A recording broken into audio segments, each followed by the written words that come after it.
have a bigger house, so I want a little bit bigger of a house. Or my neighbors are adding a swimming pool, I want a swimming pool. My neighbor's got a new car. But with the proliferation of social media, what you're seeing in terms of dating and relationships is that the Joneses are now everyone. Is some people, because they can't have that void filled, because they can't get what they want,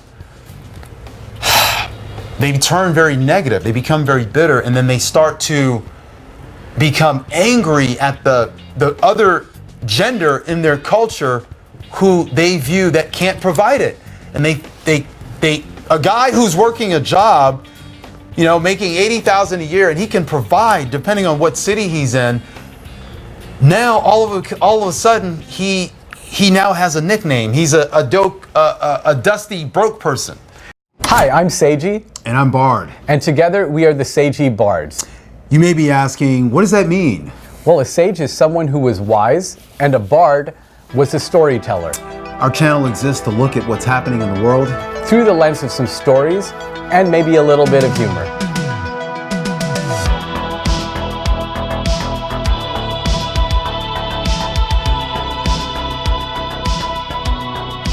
Our topic today is the woman, the apple, and the Samsung, an exciting look into the business of dating.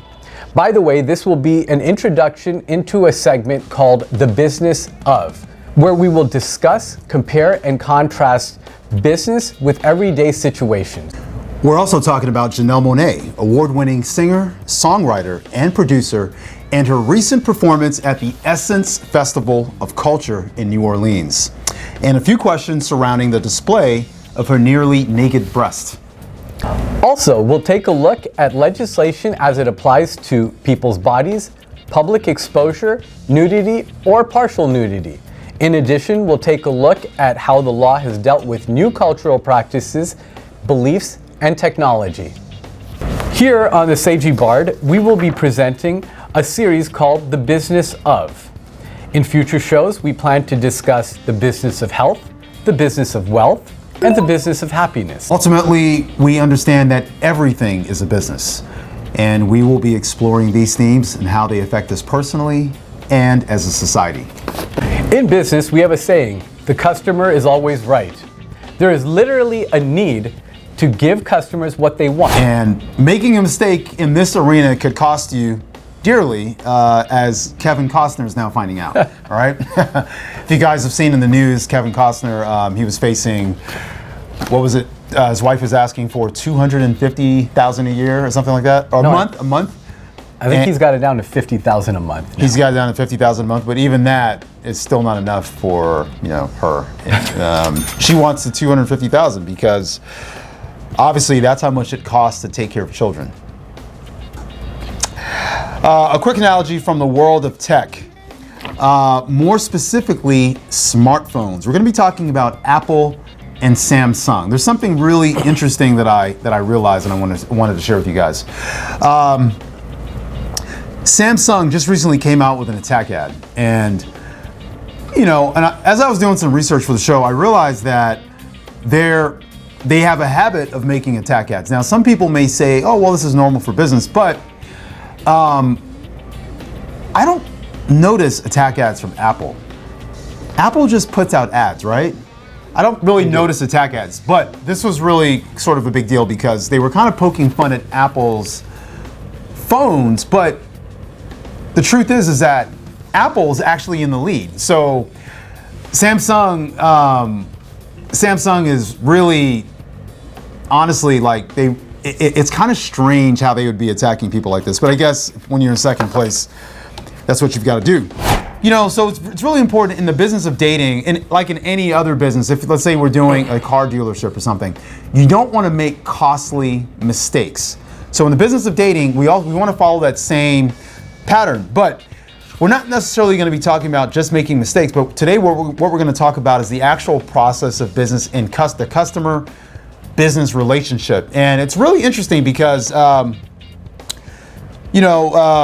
let's look at a quick analogy from the world of tech, right? We're going to look at Apple and Samsung. Now, we all know that Apple just numbers-wise, dominates smartphones.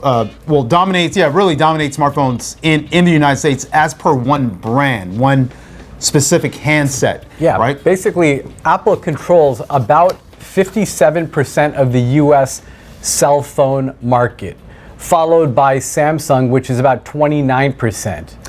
Worldwide, the numbers are a little different and they're a little bit closer, but Apple still controls about 30% of the cell phone market, up compared with about 29% for Samsung. This is all happening at a time where, by a lot of metrics, Samsung has better phones, better cameras. But here's the one thing they were discussing that Samsung, I don't think it has, and it's ecosystem. And we're not really getting too deeply into the phones. We just want to give you a surface level of what we're setting up the analogy for the business of dating, because it's really important to kind of understand this, and then you'll be able to clearly understand what's happening in the business of dating. But like Seiji said, worldwide it's almost equal. And we were discussing this last night, and I think it's because of cost. iPhones are expensive. iPhones are very expensive, and when you look at cost of living index in certain countries over in Asia, for example, and the cost of an iPhone, it's like 3 times the rent that a person would pay. So it's really, really an expensive device. And then they may not have the same financing options that we would have here in the United States. Yes. So when you're looking at a cell phone, sometimes people will go with something that might be, I don't want to say an inferior product, but might be a little less on paper, but they have their reasons, right? Right. And so what you're telling me is the customer is always right, so why are they choosing what they're choosing? Exactly. So I think so here's the thing. I want to believe that in the United States that Apple, and I think Apple makes a better, I'm not going to say handset, but I'm going to say environment, or what in the tech world they call ecosystem. So with Apple, you've got iTunes, you've got Apple TV. So when you buy an iPhone, it's like literally like, here's an iPhone. It's literally like the gateway into their ecosystem. You see what I'm saying? And when you're in that ecosystem, I think that's what people want. They want the iMessages, they want the ability to send those messages, they want FaceTime. Even though Samsung has those same features, but it's just a cleaner look, and it's just a more popular device. So what you're saying is they're not integrated quite as well. I don't think so. I think the ecosystem is just overall, it's more attractive, it's more established. I think it just has a cleaner user interface, and I think it just has more brand appeal when you've got celebrities with this device, when you've got, I think it just has a better brand appeal. So as a result, Samsung finds itself attacking Apple. Samsung finds itself in the number 2 position, having to run attack ads against Apple. Apple doesn't do that. Apple doesn't need to. It's like a device that sells itself. It knows where it stands, and it doesn't have anything to prove. It just makes better devices. Kind of like Samsung saying, "Hey, look at me. I'm a better product. Vote for me. Choose me." Right. But Apple doesn't need to do that because Apple's just got a better integrated, more cohesive ecosystem. That's it. And I think the key is, see, with Samsung, I think with some people who don't care about iTunes, people who don't care about the Apple, Apple Watch and different things like that, people who don't care about the ecosystem, they may be, and let's say let's say there's a lot of people who do blogging and who do vacation blogging and stuff like that. The Samsung's actually amazing. The video is actually professional. It's literally like professional grade. It's incredible, to be honest. It kind of reminds me of a Nikon, a really high-end Nikon camera. Very cool images and very crisp video. It looks amazing. It looks like a movie. It's like the cinematic mode is incredible. But there's a problem. There's a problem. People still are not buying it here in the United States, and they're not buying it as much as Apple, and I think it's because of ecosystem. So I think in the aggregate, Apple wins. But here's what we want to talk about. We want to make the segue into the business of dating and relationships, because here's where the key is. The key is the customer wants one thing, and the seller in the relationship, the person who's looking to date, the person who's single, is offering one thing. They're offering something that the buyer is not necessarily interested in. Now, you know those company surveys where they ask you what you want and give us feedback? They do that so that they can get an idea on what the next products they want to put out, the next iteration of their products, right? Yes. They want to know what customers want. And the thing is with Samsung, even despite the fact that there are customers giving feedback, despite the fact that they have awesome cameras, it's still not enough. Now, when it comes to dating, we have a similar situation happening in America right now and in the Western world, where there are people who are dating who are not getting what they want as customers, and as a result, they're leaving. They're leaving the marketplace.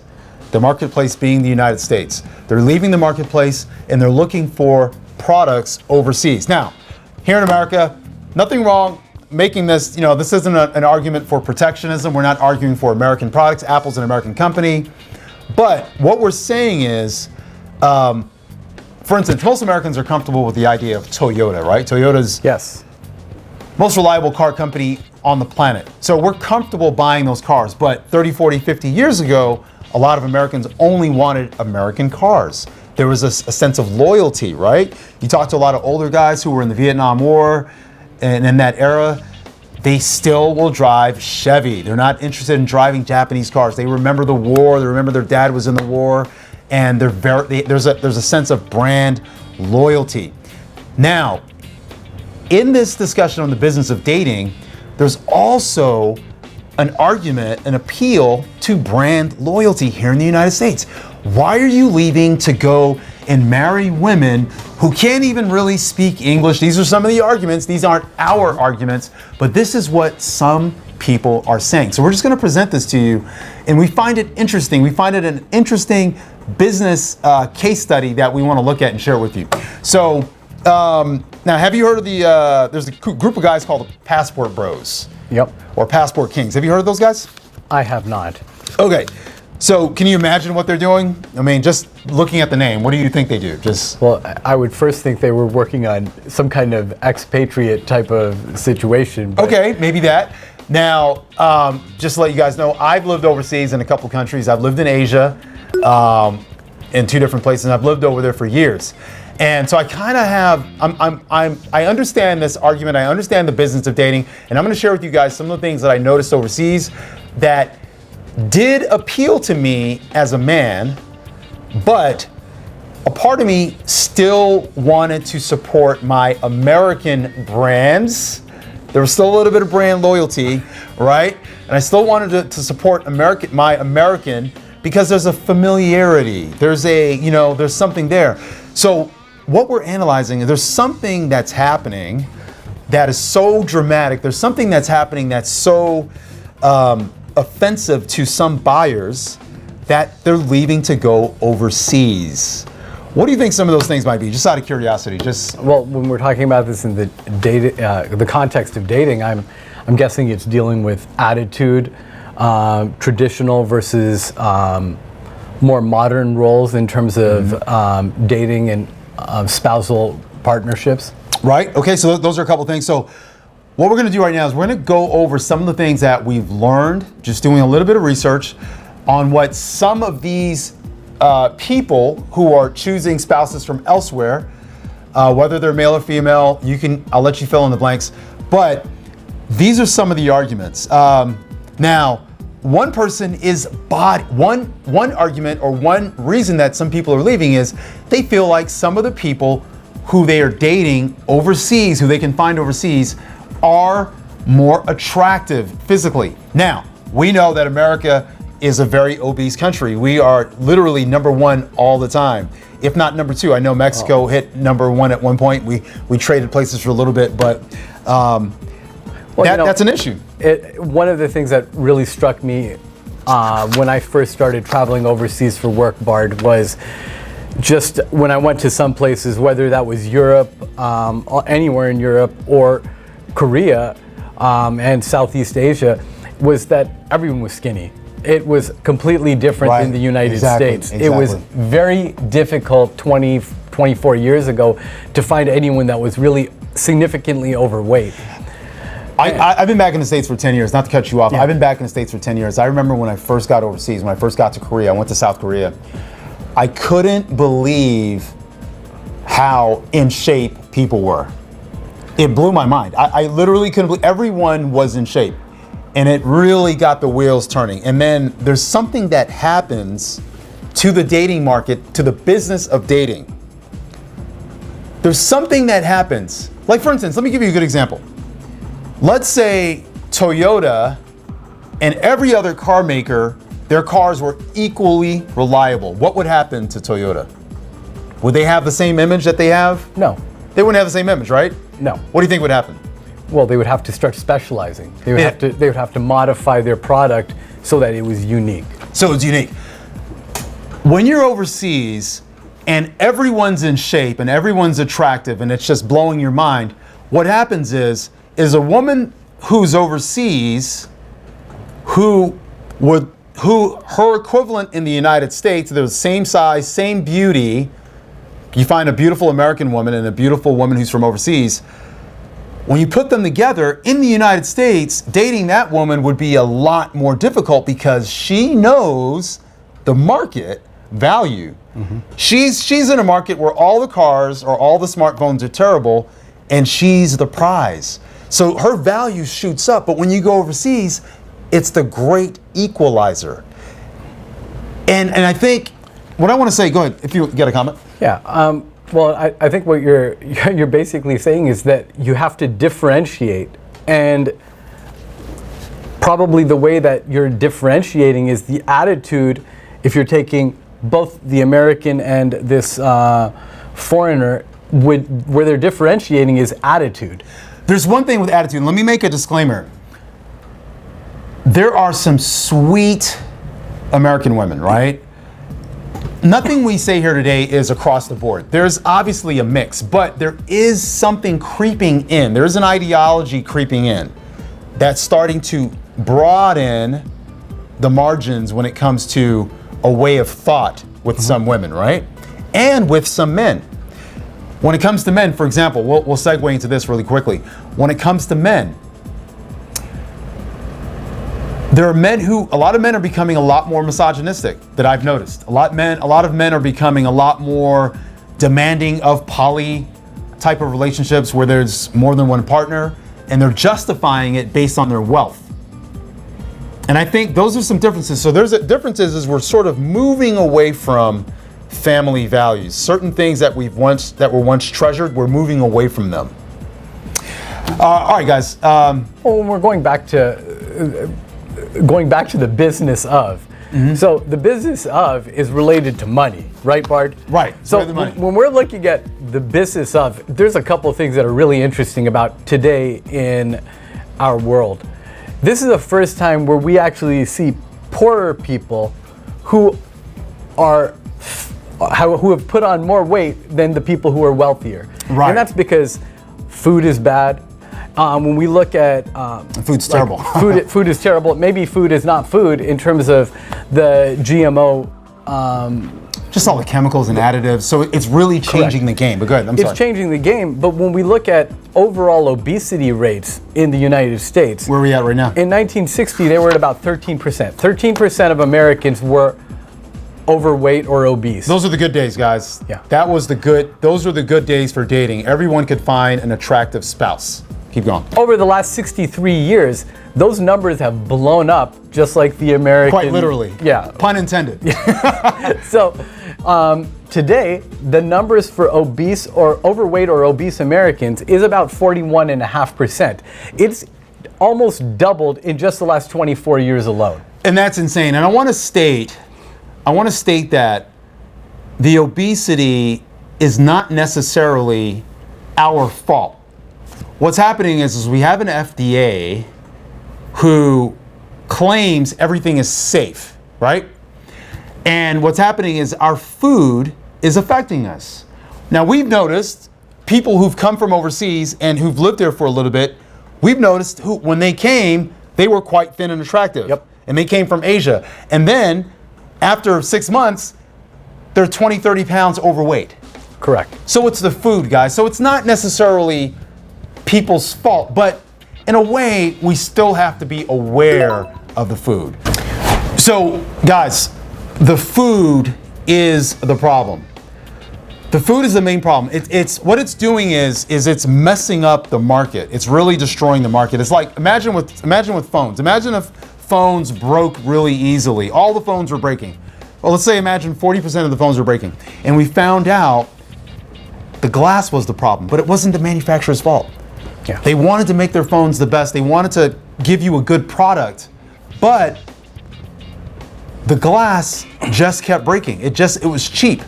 So in this case, when it comes to weight, the obesity, now, which gender, let's just talk about this. Which gender is more likely to focus more on the outward appearance in dating? What do you think?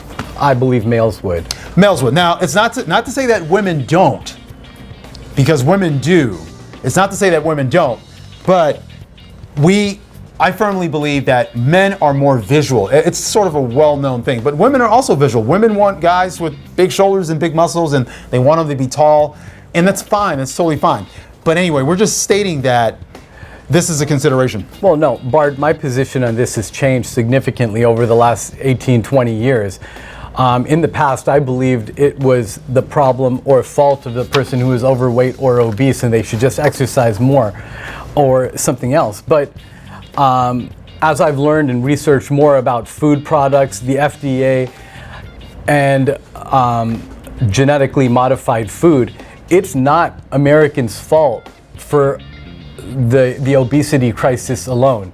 It is the fault of the government and other corporations that are poisoning our food source. And profiting. Yeah, they're profiting and poisoning our food source. So they should be responsible for taking care of some of these people, their health bills and everything. It should not just be those people. I agree. And we're going to get into the business of health in a later episode. We're going to discuss this, but go ahead. But one short note on this. Between 2002 and 2016, an average overweight American is spending $2,500, a little more than $2,500 more per year on their health care.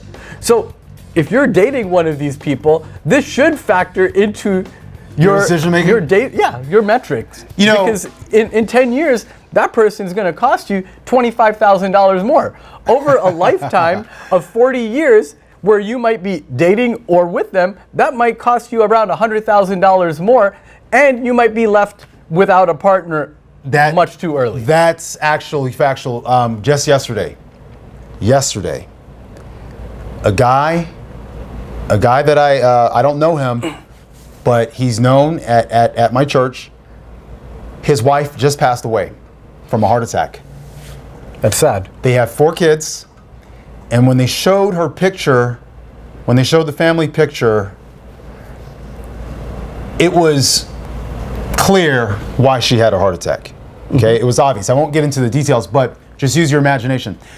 What Seiji is saying is correct. Okay, so in the business of dating, when you're looking for a spouse, and I've heard people say this. I've heard women say this. I watch some of these dating shows on YouTube, because I'm learning.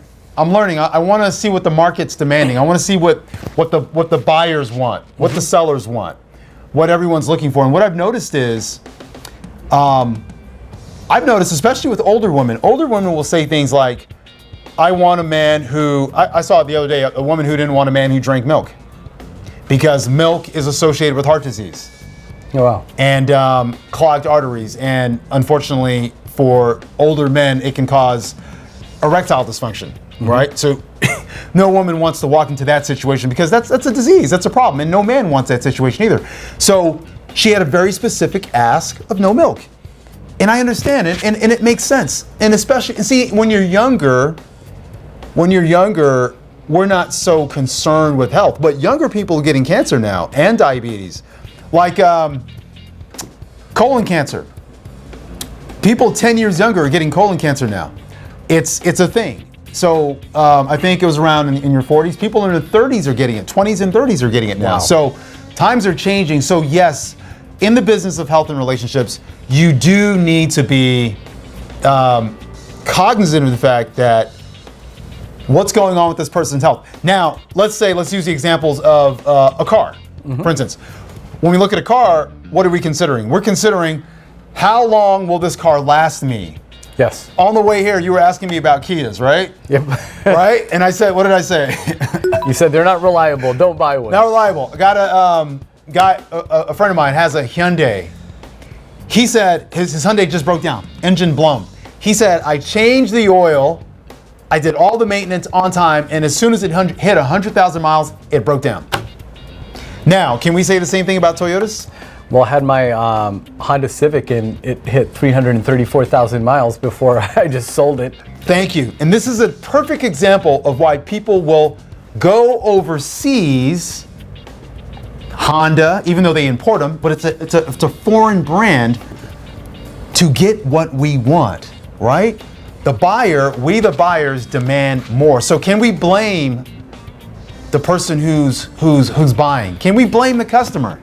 I think that's very apparent. You can never blame the customer because the customer is always right. The customer's always right. That is a maxim. The customer's always right. So let's get into a strong determinant for men's success in this American dating market is a man's ability to earn six figures. So what we're going to do is we're going to look at the flip side right now. So with men, let me just recap this. With men as customers, men being extremely visual when choosing a mate, beauty is probably the number one determinant when it comes to women. So now let's kind of look at some of the financial stuff. So money and finances. And once again, this is just an analysis of culture. This doesn't reflect Seiji and I's views when it comes to dating, right? But it is something that we think you should be aware of, and why people choose to get another brand. And see, the analogy that I wanted to show you is Samsung being number 2, being the brand that's least preferred, is attacking number 1. In the case with dating, the passport bros, the sellers here, some of the women who have certain beliefs or who are maybe a little bit challenged when it comes to the fitness department, they are attacking what the passport bros are looking for overseas. That's something that I'm noticing. So it's like Samsung attacking Apple. It's the same sort of dynamic. Why are you attacking number 1? Why are you attacking the customer's always right? And guess what? We're all customers. Men are customers, women are customers. That's the only difference when it comes to dating. Both are customers and both are sellers at the same time. Correct. And the difference though is when we're looking at it within this context, people don't go outside until they find that the other partner is not willing to negotiate. So then they're like, if you can't find the product you're wanting, you're looking for it at home. That's where you start. That's where we start, and at then home. You leave because you can't find it. Yeah. So is that such a wrong concept to leave? So now, if I were a business and and potential customers are not coming in my door, they're not coming to my business to buy, what would you do? I would leave. That's exactly like what happened when you have Henry Ford who's saying, you can get any kind of car you want as long as it's a black Model T. And you're like, well, I don't want a black Model T. I want a green Model T. Right. Okay. So let me rephrase the question. I'm glad I asked because that was a funny example. But if you're let's say you're a woman, right? Let's say you're transgender. Okay. Let's say you make that transition, right? I know this isn't you, but for example, let's say you're transgender. Let's say you're a woman, and you really want a guy that's like this, but you can't find this guy. Let's say there's a woman who's like this. I won't put this on you. Yeah. There's a woman who wants this guy, but she can't find him. And then all the guys she talks to in the country are just not interested in what she's trying to buy or what she's looking for. They're not interested. What does she have to do now? It's either be single or what? Expand your horizons. Expand your horizons. You expand your horizons. Right. So let's take a quick, I know we didn't put this in our show notes, but here's something else we can look at when it comes to globalism, the global trade market. When it became too expensive to manufacture in America, what did our companies do? Outsource. Outsource. We went to China. Mexico, right? Now, trade in business technically benefits everyone, right? Involved in the trade. It does. except for the people who get left out. In this case, but it benefits the buyer and the seller over there. But there are complaints about globalism. Some American domestics actually complain. Do you have any examples offhand? I'm putting you on the spot. Well, they can complain, but they've got to change. You have to evolve.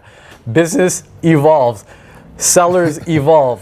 For example, you had a lot of American companies that were making inferior vehicles, like the Ford Pinto, which you might die in a fire. Death trap. Yeah, it was a death trap. A rolling coffin.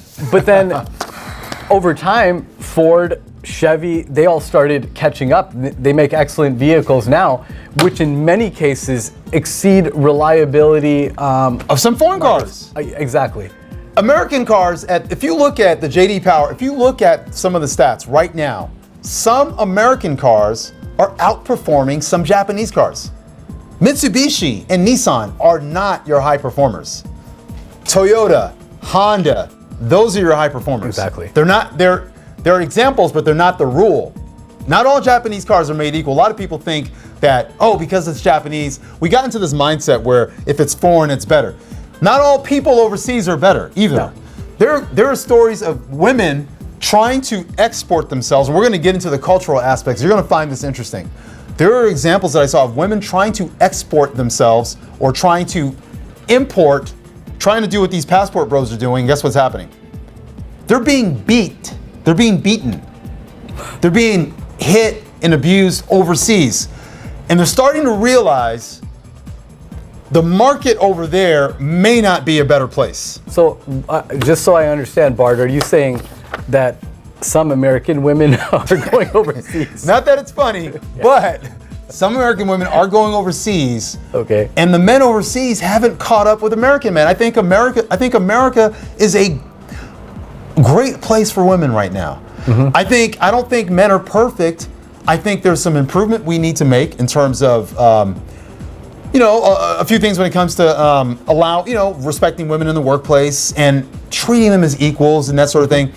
But I think, just because we're going through this phase of experimentation, it doesn't mean that it's perfect. It doesn't mean that the system's perfect. We can always be tweaking and adjusting. I think that right now what we're actually seeing is just the very beginning of a swing back in the market where the American seller is realizing that the customer is not looking for what they have to offer. Right. And that I think that with any luck, in another 5 or 10 years, the American market will have adjusted to market realities. It will. I agree, because we're starting to see it now. I'm starting to see videos where women are starting to realize that there's an issue with some of the messaging that has been in the media and in some of the literature. And it's okay. It's okay to realize that, because It's good to realize that. it's good to realize it, because if you want to get married, and you want to get married to a man who's most likely not going to hit you and who's going to respect you, I think your best shot is probably at home, because it's based on a few things. I want to get into that, but go ahead. And this doesn't mean in any way that all foreign men are beating women. I mean, It doesn't mean that, yeah. But a lot of times, here's the thing. I think that what you have is, what you're talking about is a description of a clash of cultures, where Cultural clash, right. where you have an American attitude clashing with the expectations of someone from another culture, and they're like, it creates a train wreck. It does, because, and we were going to move into this a little bit later. We should probably, we'll touch on it now. We'll go back to money a little bit. We'll segue. We'll take a detour and come back. But we'll talk about the traditional woman, and we'll talk about communal versus individualistic. This is an important concept that American people need to understand. America is there was this idea, this sociological idea that we were a melting pot, right? In the 80s, I think it was in the 80s, we talked about the melting pot. In some respects, we have melting going on, right? In some respects, it's more of a salad bowl. These are two sociological terms that have been floated around when it comes to the demographic makeup of the United States, right? I would say, but on average, our culture is individualistic. There are cultures who come here and their parents come from communal societies, okay? Such as Asia. Yeah. Okay? But oftentimes, just like when a parent comes here, the children who grow up have American accents, which shows you the influence the country has on the kids. It's not just the accent, it's the values. Everything is being, it's the community that raises the kid. So even though the parents have some influence at home, the community, the evidence that the community has a stronger influence is how the kid speaks, the values that they espouse. Sometimes the parents do a pretty good job of instilling their values from their country, but communal versus individualistic is a huge one. You got anything to say on that before I go? Well, yeah, I think that there's definitely what you're talking about is kind of programming, how someone is programmed, and that's why you have so many stories of why you need to choose the neighborhood you're living in, because if you live in the wrong neighborhood, when you're not there educating your family or your children, that they're going to be educated by those that are around them. When they go to school, there's a big difference if you go to sometimes a public school or a Christian school or home school. All of them are going to eventually bear different fruit, produce different outcomes. Exactly. And when we're looking at our society today, it's how is our society on a base level programmed? In the past, there was more of a kind of a traditional Judeo-Christian perspective, which was still exists in some places. It does. It exists in some places, and was patriarchal to a large degree. Right. And I'm not talking about patriarchal in the negative sense, but in terms of the way things have been for most of human history. Right. Just in a sort of a Judeo-Christian sense, which translated to our current culture. Correct. And right now, what's happening? I'm just going to mention this really quickly. What's happening is there's sort of a restructuring of society, which I'm not necessarily opposed to if we're trying to make it better. If we're trying to make things better, a restructuring isn't bad. But when we start to see evidence of failings in society, in the dating, in the way our children are behaving, in crime, then I think it's probably a good idea to go back and revisit some of the things that we know works. Well, Bart, I think I would even be a little more strong in my viewpoint that a lot of our problems that we're seeing now are the fruits of feminism.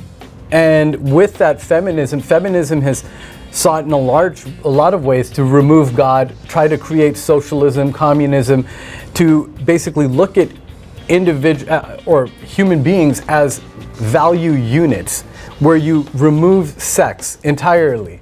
Okay, let me just jump in real quick. So we're, just to put a disclaimer out there, we're talking about this in an intellectual sense. According to the definition, I am a feminist in the sense that I want women to have an equality of opportunity.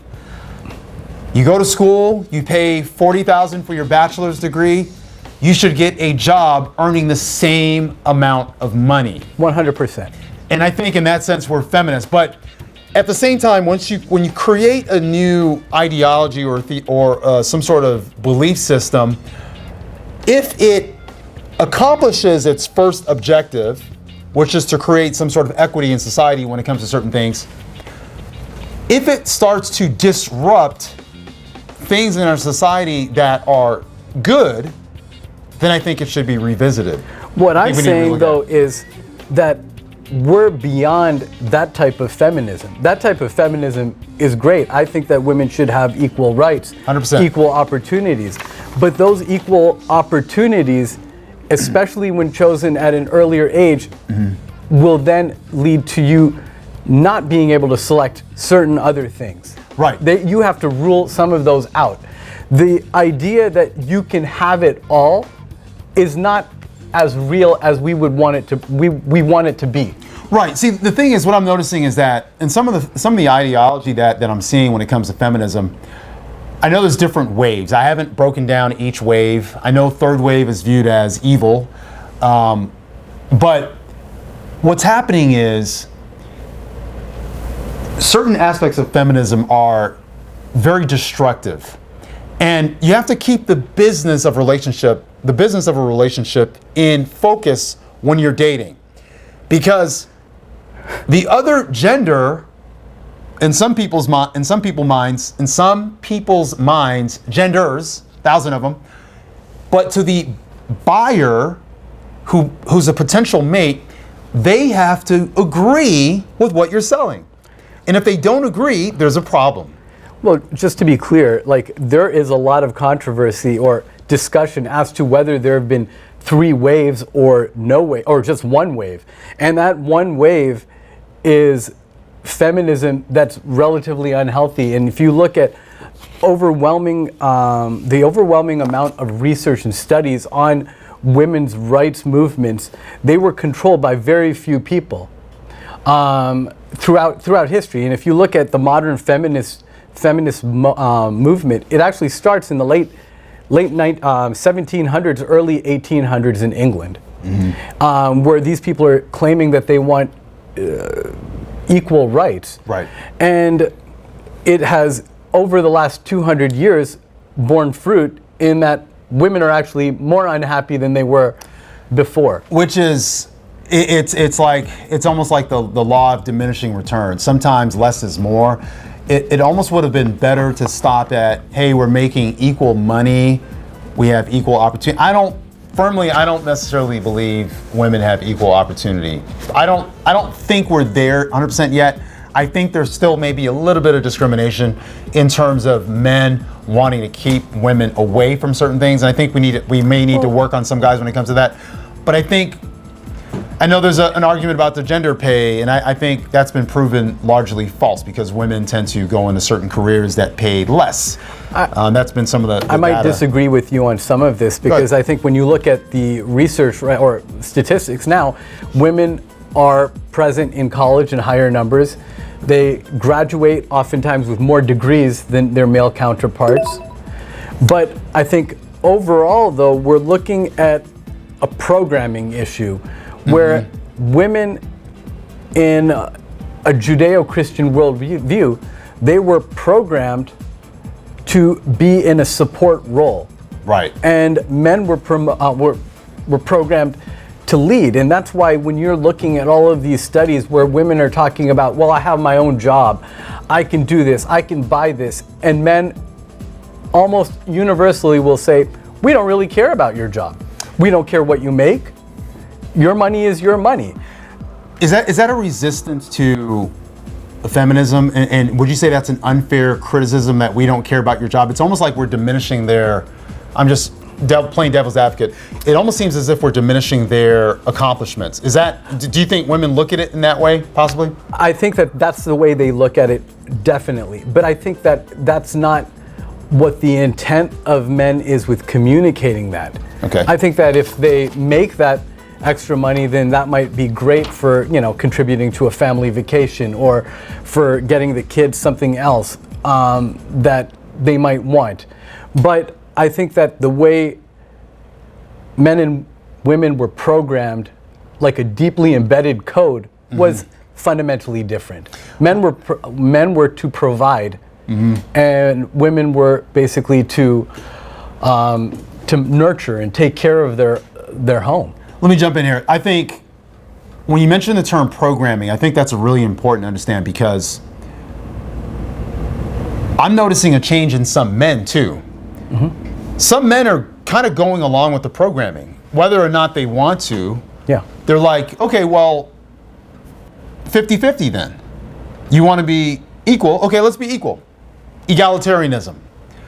By the way, egalitarianism is anti-Judeo-Christian beliefs. It's antithetical. egalitarianism. Let's be 50-50. But what I'm noticing is what some of these what are termed modern women, they don't want 50-50. What we're noticing is they want the traditional aspects that benefit them. Correct. In terms of being taken care of, which a lot of men are fine with.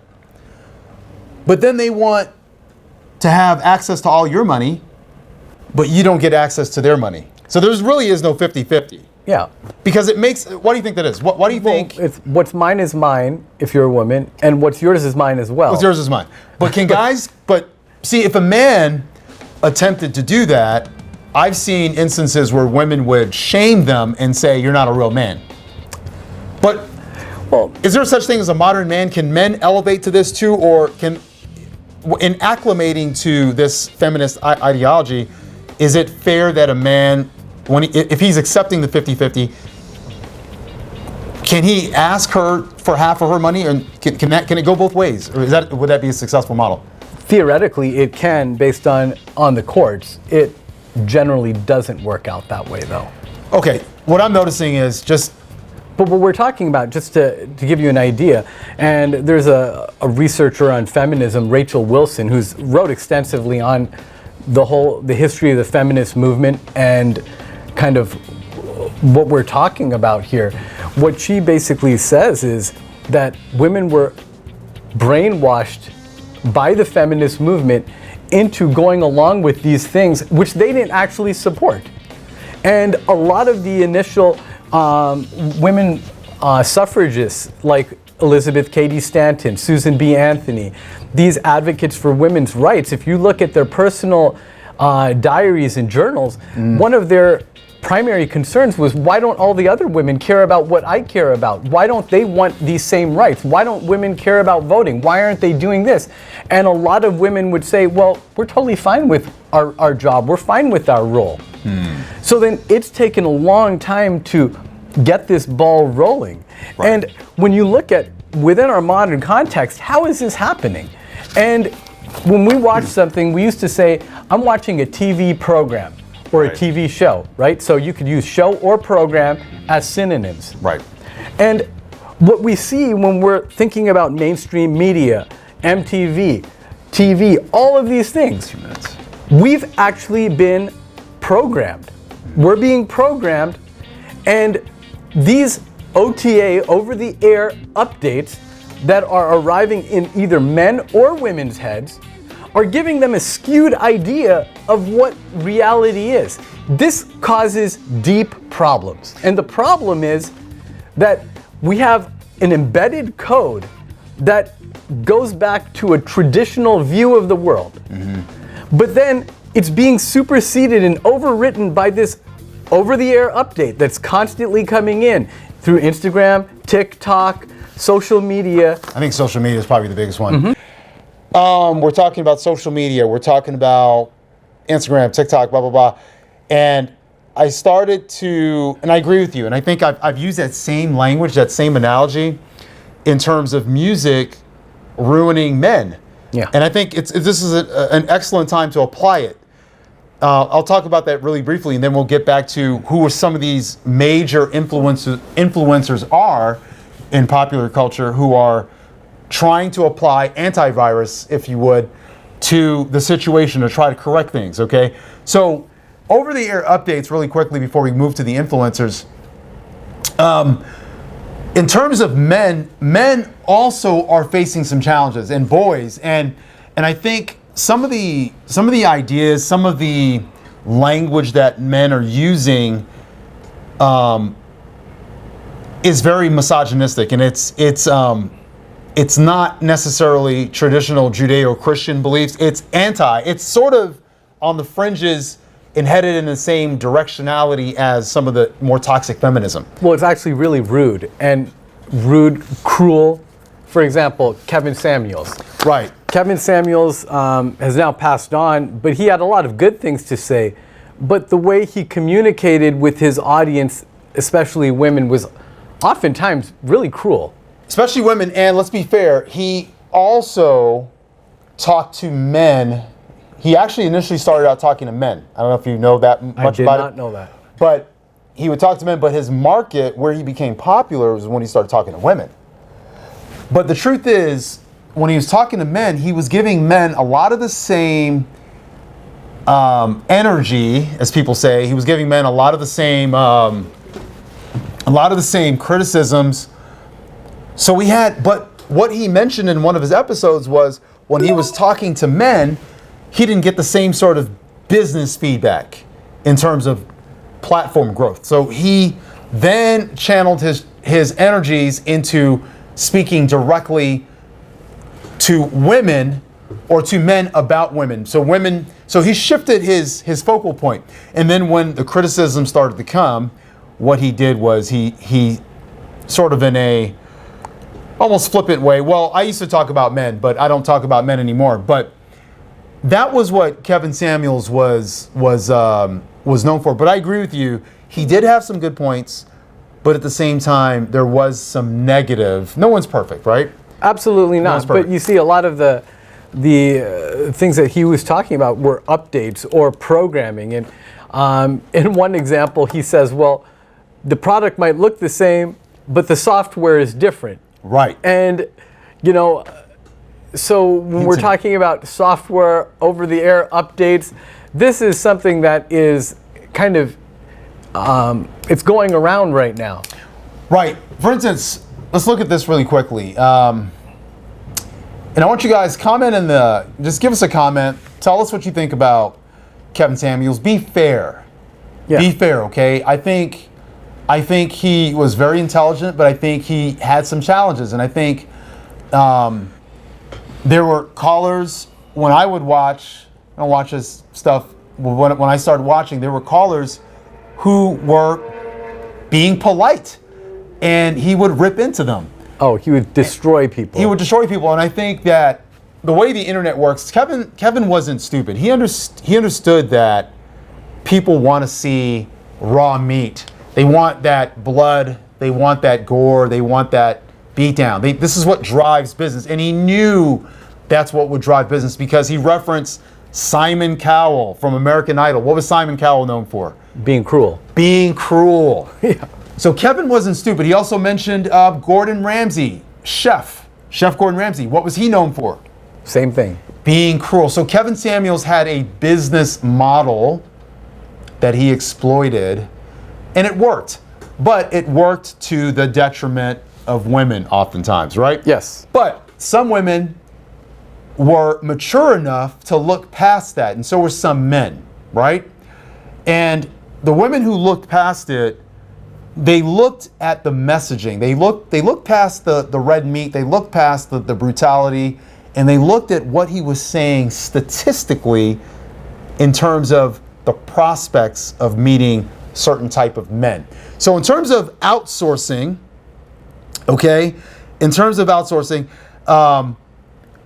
well, we can get back to that, but yeah. To go into what you're saying, he's not the only one who's talked about this. You even have women who have also echoed the same sentiments in a different way, saying that men are being forced with a certain product that they're saying, I don't want. Right. You want to cue the clip? Yeah, we should totally. We have a clip we want to show you. Yes, and we would love to hear feedback on this clip from anyone. Okay, go ahead and check out this clip, and we'll be right back in a second. Thank you. All right, welcome back. So we've seen the clip. You've seen that, what did she say? She was arguing from a position of business. Yeah. A consumer and a seller, right? So give us a few, what do you think? This is a product that we're presenting.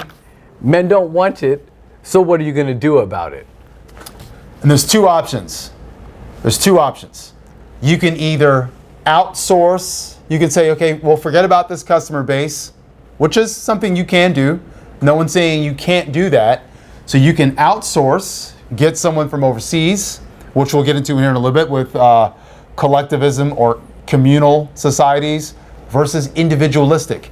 Or you can change. Mm-hmm. Let's look at the American car market. We talked about Ford and some of these cars. I remember back in the 90s, early 2000s when American cars had such a bad rap. No one wanted them, right? Everyone talked badly about them. But look now. Look at what's happening now. the American car, you just bought a new American car, right? I did. You bought an American car. I've had an American car. I would have never bought an American car until I realized that when I started seeing statistics on the quality improving. So if we look at this market as a model, we can sort of we can project the trajectory of what will happen in dating culture, because we believe dating and relationships is a business. It is a business. This is what I'm projecting.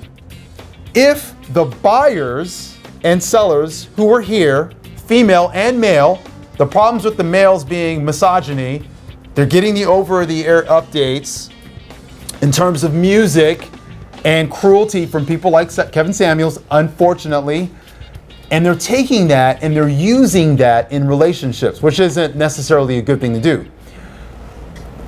And then the music is teaching them how to treat women poorly, how to talk, how to call them by certain names that start with B and rhyme with itch, okay?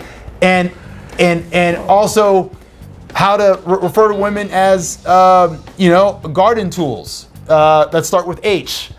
Okay, so this sort of over-the-air update is toxic to the overall dating environment, the overall business of dating, because what it does is it taints your product. It taints the women, because now this is a form of propaganda that taints them as a product, right? They're people, but we're treating them as products, right? And it taints the men, and it taints their idea. It's like having a negative review on Amazon. Yes. Okay? A negative review can hurt people. It has tanked businesses, that's hurt reputations, and that's why they have PR firms and they have businesses whose sole objective is to remove negative comments from online. So over-the-air updates or messaging found in social media and popular music has affected the overall business of dating in America. Now, moving into, we want to move into, what's the next session we were going to move into? So we talked about the product. Did we finish? Okay, we were going to talk about the collective aspects of society. So this is important, okay? I did a class, I was going to grad school, and I did a grad level class for education that the professor produced some information about different countries, and we were juxtapositioning or side by side comparing and contrasting collective or communal societies versus individualistic societies. Now, if you're in America, you exist in an individualistic society. Would you not agree? Yes. Okay, so that's an individualistic society. If you are in, say, Japan, you are in a collective society.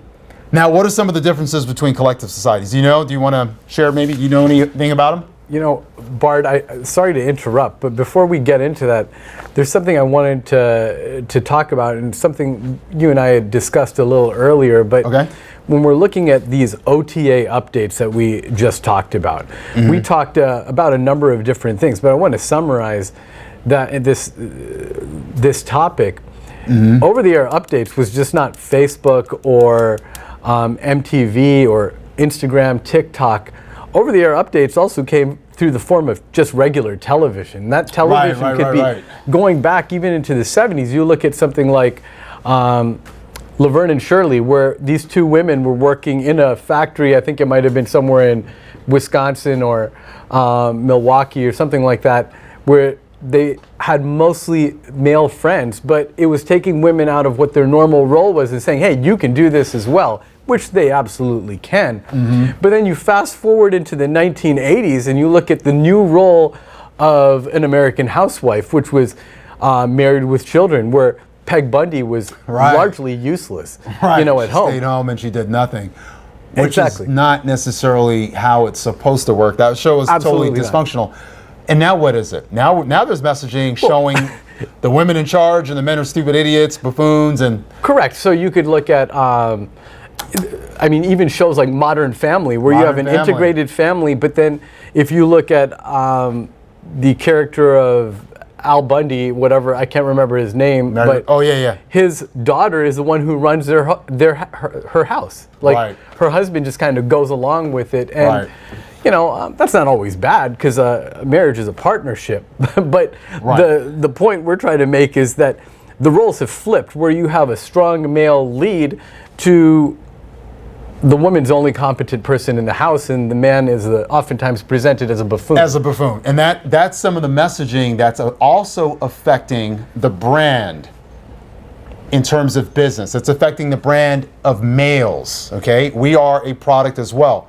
And when we're viewed as buffoons and useless, that creates antipathy towards males. So that's also unfair messaging, right? Yep. And the same thing's happening for women. We have a lot of popular hip hop and rap songs with artists like, I'm not even going to mention their names because I don't listen to their music, but artists who are presenting women in a way so that they look trashy, so that men are justified, or they, in their opinion, justified in calling them garden tools, right? Yep. That start with H. And I think this is the problem. The problem is in the business of dating, in the business of relationships, marketing is a huge thing that you need to be cognizant of. You can't just allow any sort of messaging to be put out there about your product. I personally think in the black community, I think Mona Scott Lee, who is the creator of Real Housewives of Atlanta, I think a lot of these reality shows portray black women in very negative stereotypes and very, very negative tropes. And I think that's harmful because black women are suffering disproportionately in the marriage environment. Not only are there not enough black men to go around, but now you have the baggage of bad publicity, bad PR.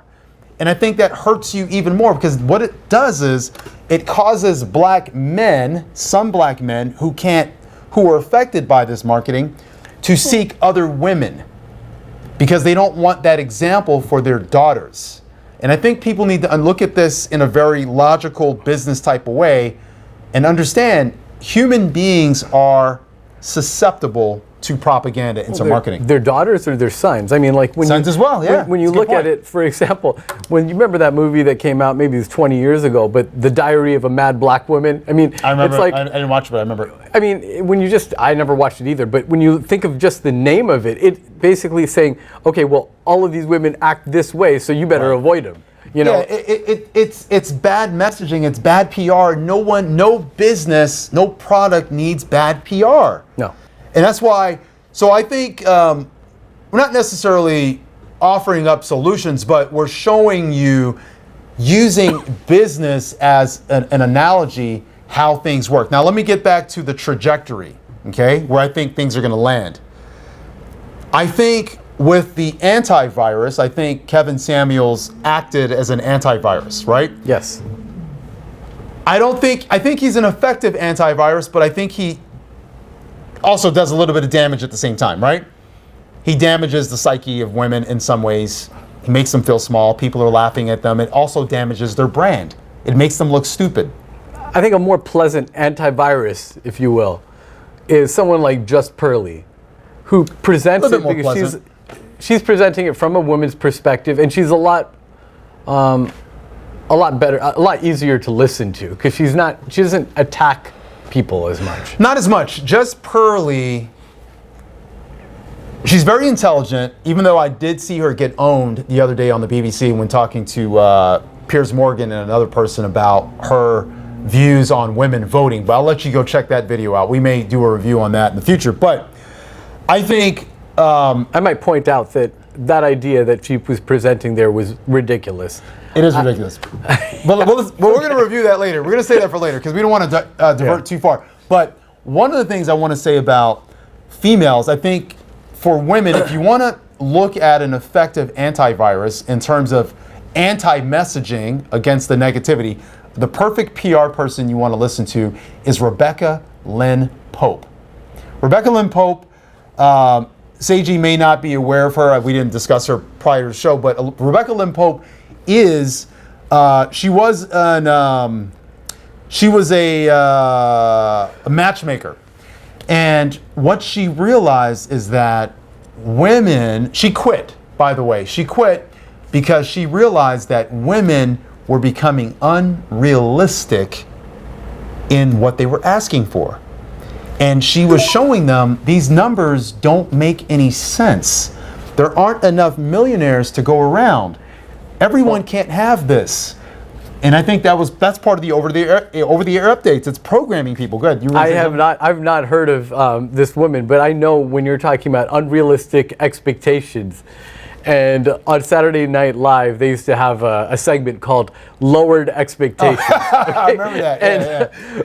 One of the things that a lot of women need. Expectations. Exactly. That was good. They need to lower their expectations because they actually have no idea of what the world really is, because they believe that most people are making over $100,000 a year. When you look at the average black male in the U.S., it's probably around $40,000 or $44,000. That's what his income is. Right. So when you're looking at these men who are making six figures, that's far and few between. It's far and few between. Yeah. And I think we're not saying, ladies, we're not saying that you can't go for what you want. I think you should go for what you want. But in going for what you want, you should consider all of the things that the customer is looking for. Physically, are you what these type of customers are looking for? Physically. Is your attitude what these type of buyers are looking for? You can create your own checklist, okay?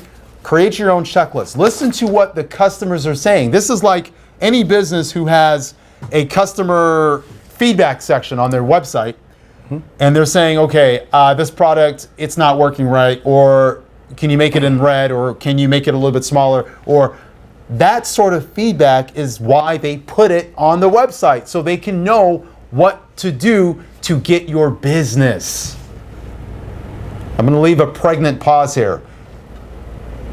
If you want to be chosen, if you want to be selected, if you want a mate, and men too, you can't be a misogynist. You can't be treating women like how Kevin Samuels treats some callers. You can't do that and expect her to just be okay with it. She's human, and she also has things that she wants, right? And that's what makes the business of dating very challenging, the business of relationships. All right, so we've talked about money, we've talked about expectations, keeping up with the Joneses. This is, I think social media is kind of actually keeping up with the Joneses. That's a very valid point.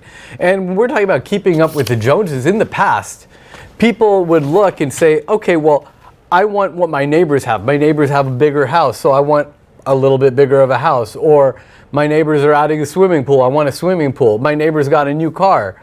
But with the proliferation of social media, what you're seeing in terms of dating and relationships is that the Joneses are now everyone. Right. Anyone on social media, whether it's TikTok, Instagram, Facebook, they can all be the Joneses. That's and you're true.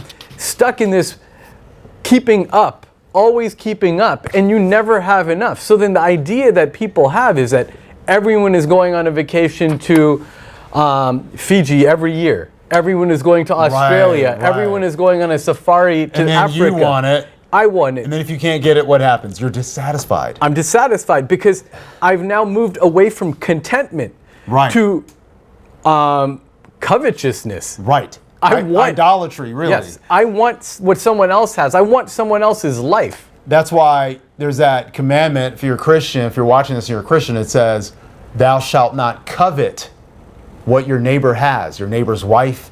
And I think this is very important because this is what, in Buddhism, the Buddha realized when he left the grounds of the compound, he realized desire or wanting things, coveting things, desire was the source of all unhappiness. Yeah. Desire, wanting things. And this is what's happening. Social media creates this desire, this thirst for things that we necessarily can't have.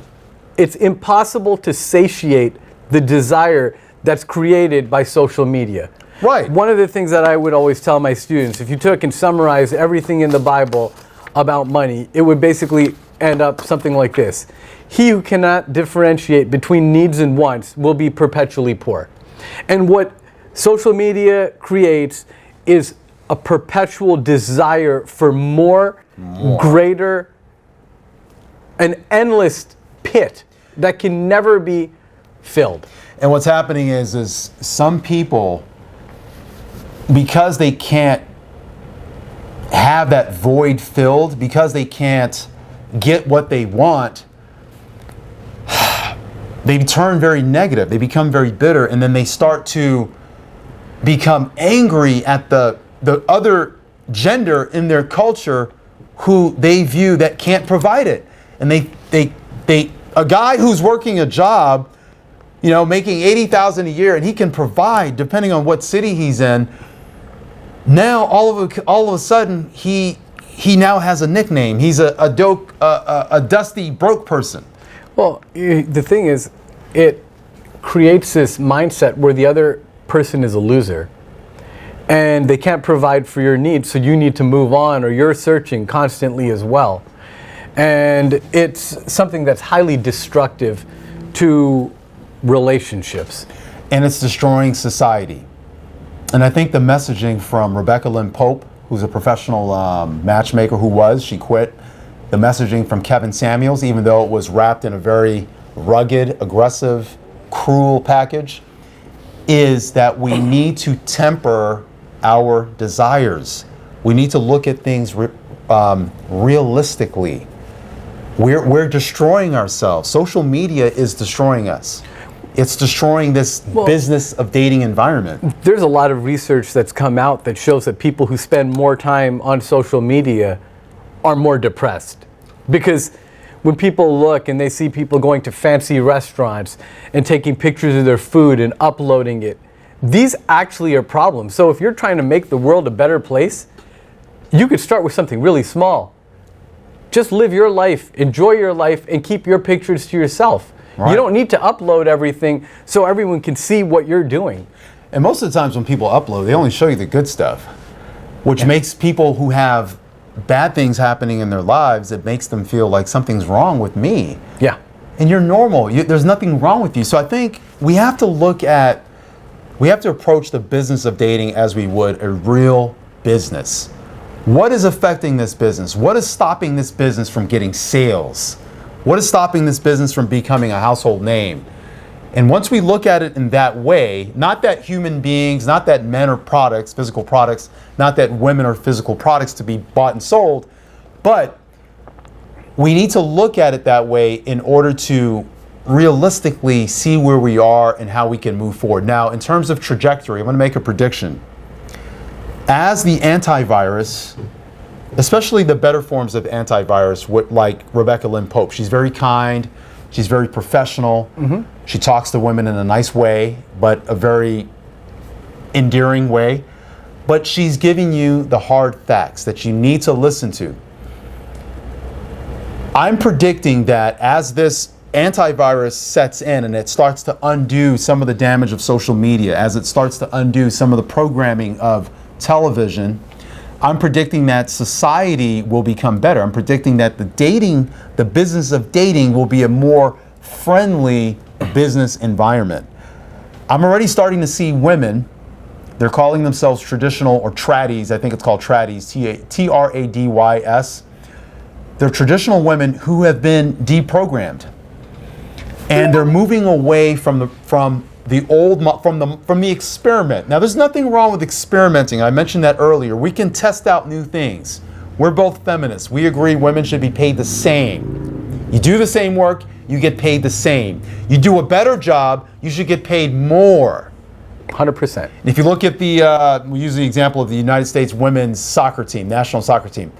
They're winning World Cups. The men aren't. The women should be paid more. They should be paid more than the men. I disagree with you, Bart. Okay, we're gonna get back to that later on. But I think they should be paid more than the men because they're winning World Cups. But anyway, let's move back. We'll revisit that. But what I'm saying is, these tradies, these traditional women, they're holding on to things that make sense. The aspects of feminism, it's not all bad, the aspects of feminism that actually work. Mm-hmm. Equal pay, fair pay for your work, right? Go to school, pay the same amount of money for tuition, get out of school, get the same access to jobs, make the same salary if you do the job. Why should we pay them less? That's discrimination, right? Gender discrimination.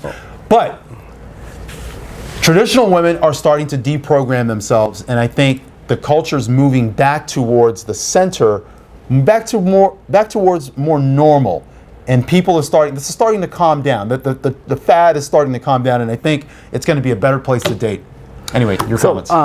Lest I sound like I'm sexist, when you have people like Megan Rapinoe who made the same argument where we're winning, we should be paid the same because we're doing the same work. Well, in actuality, you aren't. You're playing a game that no one is watching. Bart, lest I sound like I'm sexist, what I'm talking about with when people like Megan Rapinoe are saying, well, we're doing the same job, we're winning World Cups, and the men aren't, and we should be paid the same as they are. I disagree with that, because when you're looking at athletics and sports, it's based on how much money you're pulling in revenue. What are your ticket sales? Yeah. And as much as we might care about when our friends are playing soccer or baseball in high school, on a national level, people really don't care that much about women's sports. That's true, and including women. Exactly, including women. Which sucks. So when you look at things like the WNBA, well, they suck. Well, no. Sorry guys. Sorry ladies. No one watches. They're just not as good. I've been to a WNBA game. They're just not as good. No one watches it. But the WNBA is funded by the NBA. So when these people are saying, well, I should be paid more, well, actually, no, you shouldn't be paid more. In fact, if you were leaving everything to be fair, you wouldn't even be on TV. That's true. Okay, so I want to revisit this. Let's get back into this a little bit later. The business. Sure. Let's do a business up section on this. So we're going to do this in the future, guys. You can leave your comments in the comments below if you want to discuss this. Let us know what you think about what we've talked about so far. Okay, we're really curious. We're trying to be as fair as possible. Quite honestly, I really don't have a dog in the fight, to be honest. But I do see things from a business perspective. Now, one of the things I want to look at in terms of communal, collective societies, I want to mention this because I forgot to say this. Individualistic societies, men according to the research, according to what I saw in this textbook, and this was over 10 years ago, according to the research, men in individualistic societies do better with women from collective societies. Hence why there's so much success with the quote-unquote passport bros, passport kings. And before they had a name, there were men who were going overseas for decades to find wives from countries that were more traditional, right? They do better with these women. Now, what's happening is women from individualistic societies like the United States are not finding the same success because the rest of the countries are, for the most part, who haven't espoused radical forms of modern feminism, third wave in some instances. Some of these countries, the countries who haven't espoused that, the women haven't been programmed in a certain way, and there isn't this sort of gender hostility. There's a lot of hostility right now. There's a gender war going on, and it's very tense, and it's ugly, and it doesn't benefit anyone. It really doesn't. It's hurting both sides. It's hurting women because they're not, and it's hurting the population as a whole because we're not having kids the same way in families. And when you don't have, and we're having a lot of kids born out of wedlock, which is causing increase in prison sentences and things like that. And it benefits no one for this war to continue the way it's going. It benefits us to come back to the table and look at the things that were right, the things that worked, keep those things. And the things that don't work, we get rid of them because it doesn't benefit us. Because it doesn't make sense for all these American men. Can you imagine 50% of American men at one point going overseas to find wives? How that's going to change the landscape of the United States? It doesn't make any sense. But at the moment, there's possibly hundreds of thousands, even millions of men who are exploring this option. And I think it's very. I think it's time we stop and we take a look at the business model and why this isn't working and how we can fix it. I don't think the answer is each of us going our separate ways and dating people outside, because number one, it's not working for women. The data suggests it does not work for women At all. at all. So you may go to another individualistic society like Australia or the UK, but you may be met with the same thing, maybe worse. So the best thing to do is for American men to fix themselves, to heal, get rid of this misogyny, get rid of this hatred for women. There's a lot of it right now online, and it's making women uncomfortable. It's making me uncomfortable. And women, analyze what you're doing. Don't listen to us. Listen to Rebecca Lynn Pope. Listen to some of the women who are on the front lines, who are looking at this. See what they're saying. Got any comments on this? No, I think it's valid to listen to some of these to some of these women and understand what the other perspective is. Absolutely. Okay, guys, what we're going to do is we're going to move into our next segment, and we'll be right back in a second. We're going to be talking about something really interesting that we've noticed. It's in cultural news, more cultural news, but this time we're not looking at the business of. We finished the business of section where we've compared and contrasted business and actual how it relates to us in society and analogies that can help us learn and grow. Okay. Now we're going to be talking about some cultural news. As you guys may have seen, the Essence Festival of Culture, Essence being an African-American publication, Essence magazine, they had a Festival of Culture in New Orleans. You've heard of Essence magazine, right? I actually have not. Yeah, have you heard of Ebony magazine? I have heard of Ebony. Yeah, okay. Okay. Essence is probably the little sister of Ebony magazine. Okay.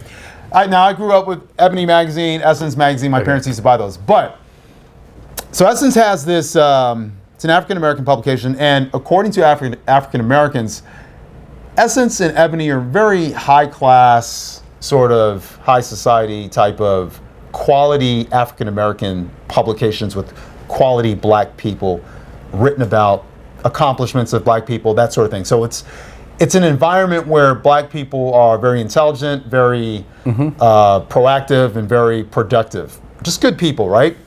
That's Essence magazine. Okay, now that I've got that out the way, Janelle Monae, okay, as we teased in the beginning, she performed at the Essence Culture Festival of Culture. And what happened at the Festival of Culture is actually pretty shocking.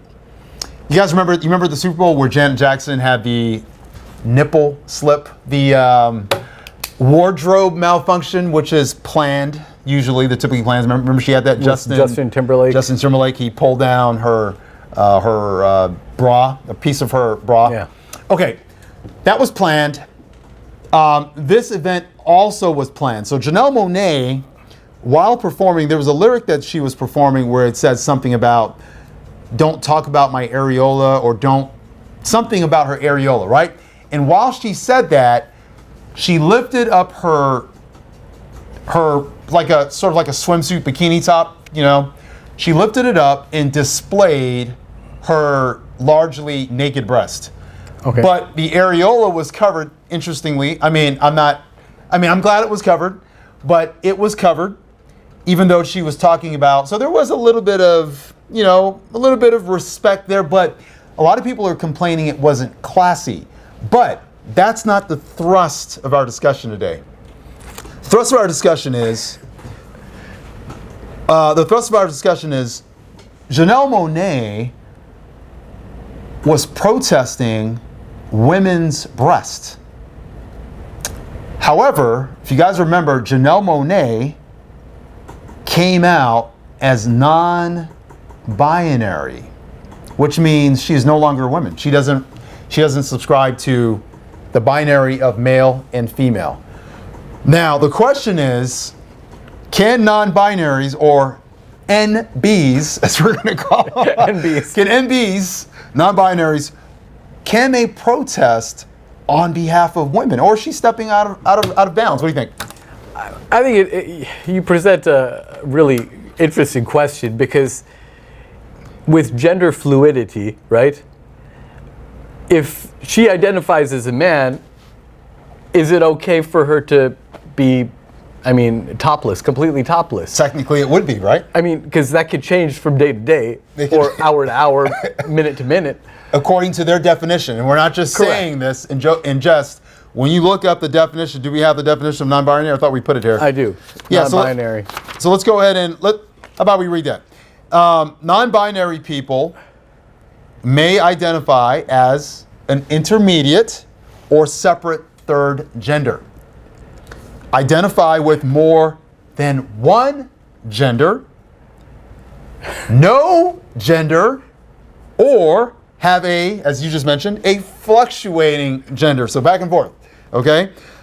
Gender identity is separate from sexual or romantic orientation. Non-binary people have various sexual orientations. So, okay, back to Janelle Monae. What do you think? Well, the thing is, was she protesting as a woman at that moment, or what was she protesting? It's really hard to tell in our current culture if she was presenting as a man, a woman, we don't know. A they, as they like to be called. Okay. So we have a lot of laws on the books about being topless, not being topless. For men and women. For men and women. Which theoretically, trans men and women, people who identify as that, they would then adopt those male and female roles in terms of how the laws apply to them. Correct. Okay, but with her... What happens if you just go back and forth all the time? Or if you're in the middle, which is what this indicates. It says non-binary people may identify as an intermediate or separate third gender. But the problem is, here's the problem. The problem is we don't have laws that govern non-binaries in certain instances like this. I would think that, to be fair, we would just have to treat her as a man. Like, basically, so then if men are able to be topless, and then she would be able to be topless as well. Okay, so... and there are some states, there are some cities, a lot of different jurisdictions around the country allow for women to be topless. Now you have a list of those. Can you give us a few of those real quick? Let's do a few of those, and then I'm going to get into something here. So we have different cities around the country where women are allowed to go topless. This is Asheville, North Carolina, Austin, Texas, Boulder, Colorado, Columbus, Ohio, Eugene, Oregon, Honolulu, Hawaii. Did not know that, but that's interesting. Keene, New Hampshire, Key West, Florida at Fantasy Fest. So that's limited to maybe an event? Mm-hmm. Okay. Madison, Wisconsin, New Orleans. Where she was. Yep, at Mardi Gras. That's where she was at the time, but it's at Mardi Gras. So this wasn't Mardi Gras, but anyway, keep going. New York City, New York, Portland, Oregon, Santa Fe, New Mexico, South Miami Beach, Florida, on the beach. On the beach, very specific. Washington, D.C. So what we'll see, Bart, here is with most of these cities on this list, they're very progressive, very liberal places. I noticed Los Angeles isn't on here, and I don't see anything in California, to be honest. The thing is, I don't think anyone would ever get arrested in California for something like that. And I'm not saying that they should be arrested for something like that. But you also have other whole states where they have different rules. But I think that by and large, what seems to be the case is that the rule is, like, for example, if a woman is breastfeeding, then that's totally fine in almost any place in the country, which it should be.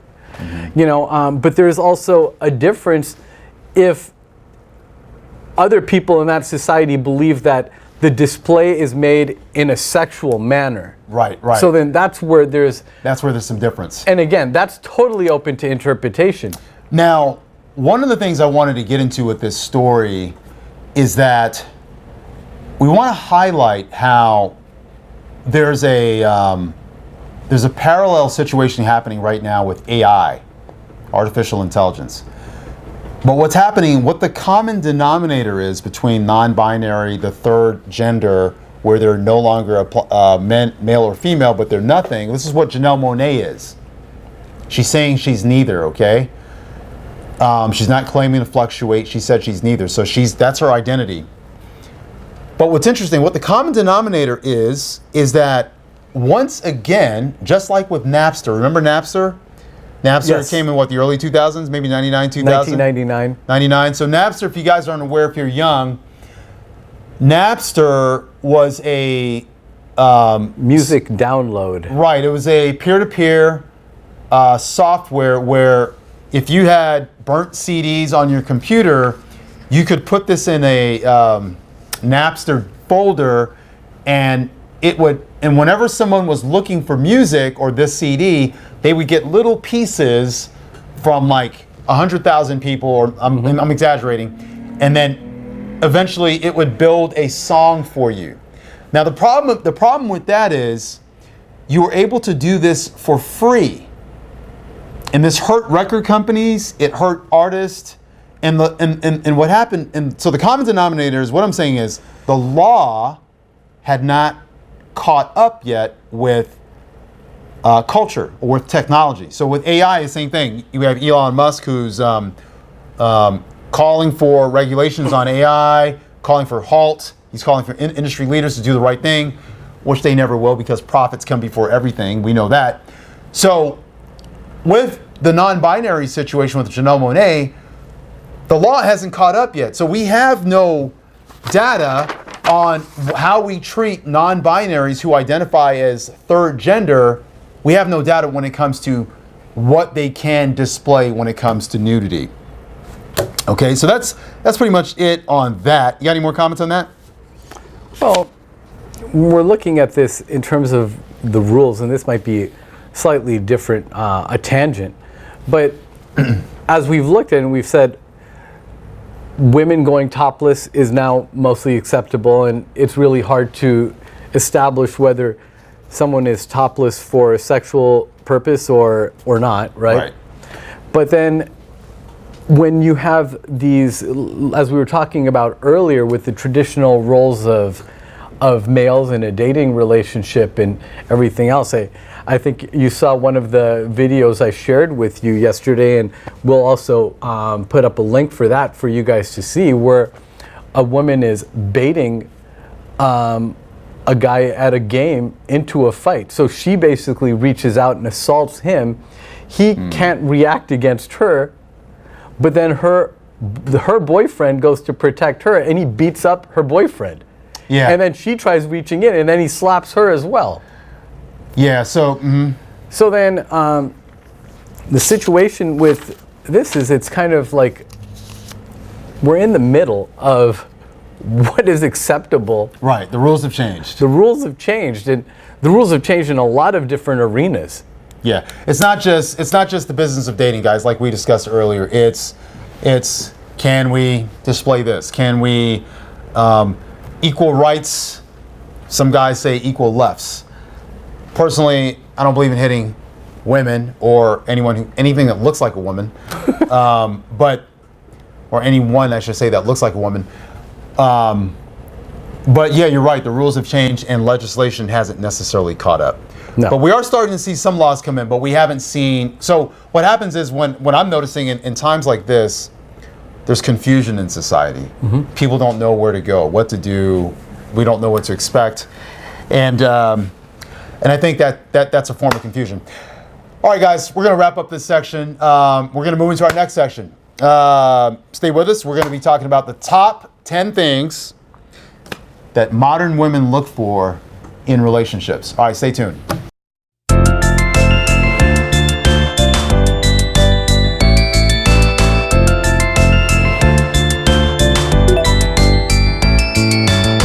Okay, guys, welcome back. The next thing that we're going to be talking about are the top 10 things that modern women are looking for in a relationship.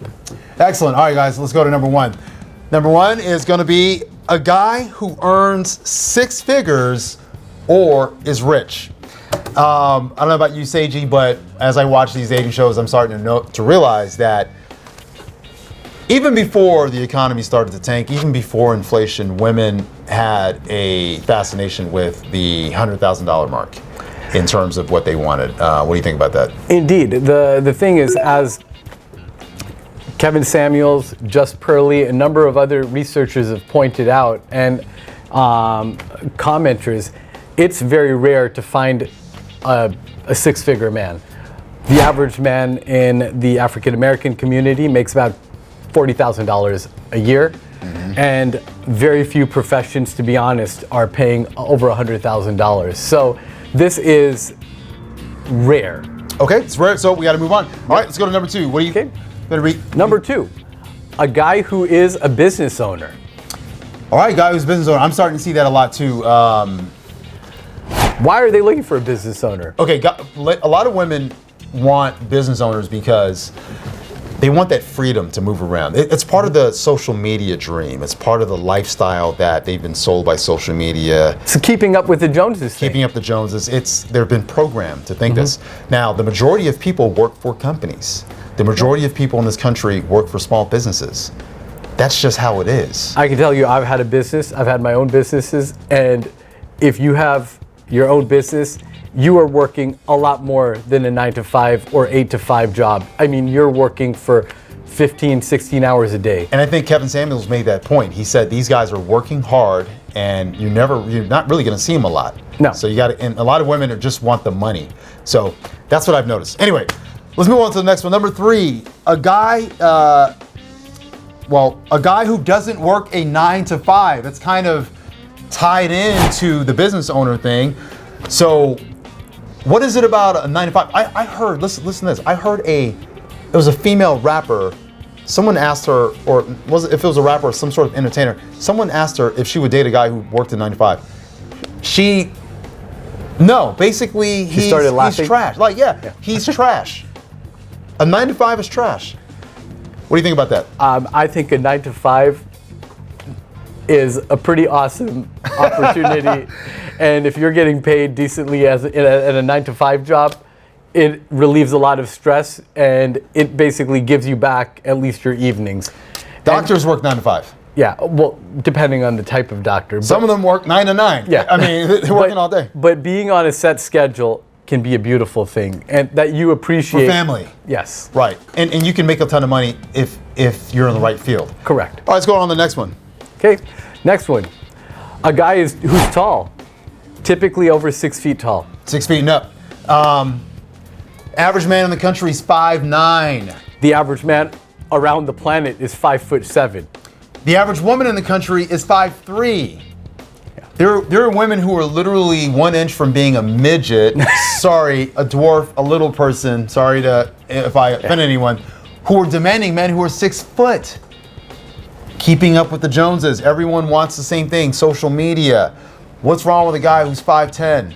There's nothing wrong with that. What's wrong with a guy who's 5'8"? What's wrong with a guy who's 5'7"? If you're 5 foot, what's wrong with 5'7"? The average woman wants a guy, on average, they're comfortable with a guy who's 6 inches taller than them. So a woman who's 5'1" should feel okay with a guy who's 5'7", and it should be fine. Yeah. What do you think about that? Well, I'm not 6 feet tall, so. Neither am I.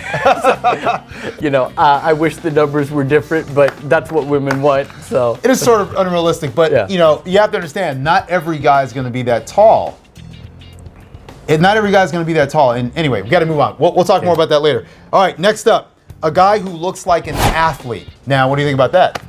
I mean, I guess everyone wants to be with Tom Brady or Seth Curry or, someone like that, but. Depends on the athlete, right? Some athletes are pretty skinny. Look at Kevin Durant. Kevin Durant's he's anorexic and he's out there, but he's a millionaire. He doesn't really care, But in terms of a guy who looks like an athlete, I mean, I think that's where the playing field's kind of even. Anyone can work out. Well, I think that when you're looking at a professional athlete or someone who looks like that, it's kind of like the jock in high school, and that's. What people still want, you get older. So nothing's really changed? No, nothing's changed. The customer's still right. Okay, Anyway, let's continue. Next one. Okay, a guy who likes or drives a nice car. Okay, what's your take on that? I don't know. For me, I don't know if, I'm hoping that women are not that superficial, but,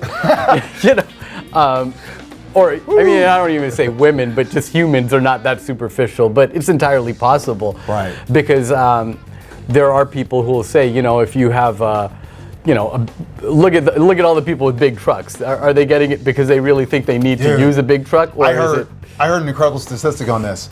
They did some polling. And they found out that women prefer men who drive black trucks, big black trucks like F-150 Silverados.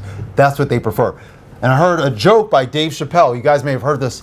He said, men don't like nice cars because we just want nice cars. We want nice cars because women like nice cars, right? So it's more of a dating tool, right? A way to bait them. All right, you got any comments on that before we move on? No. All right, let's go to the next one. Okay. A guy who pays for everything. I'm starting to hear modern women say no 50-50. Whoa. But you're modern, you're making all this money. Like, well, you want equality. That goes back to what we were saying earlier, which is what you make is mine and what I make is mine. So what's yours is mine, what's mine is mine. Exactly. Sounds fair, right? It's totally fair. Totally fair. All right. Let's move on. Next one. Okay. The next one is a guy who has a passport. Where do you think that came from? Let's go back to our over-the-air updates. I think it's from checking out all the people on fancy vacations in Bora Bora and social Tahiti media, and guys. All of these other places. And you know what? Next thing you know, that your woman wants to climb Mount Kilimanjaro as well. Do the same thing, right? First thing she does is selfies. You know what? I saw a statistic. Tons of people are dying from taking selfies.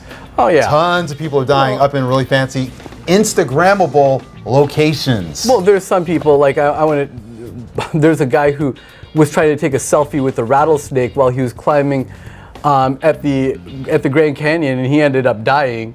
You know, there's a lot of people who end up slipping off the Grand Canyon and other places all around the country. Taking selfies, Yep, but they want a passport because they want to be able to travel and try keeping up with the Joneses, the virtual Joneses. Social media, your new neighbors, guys. All right, next one.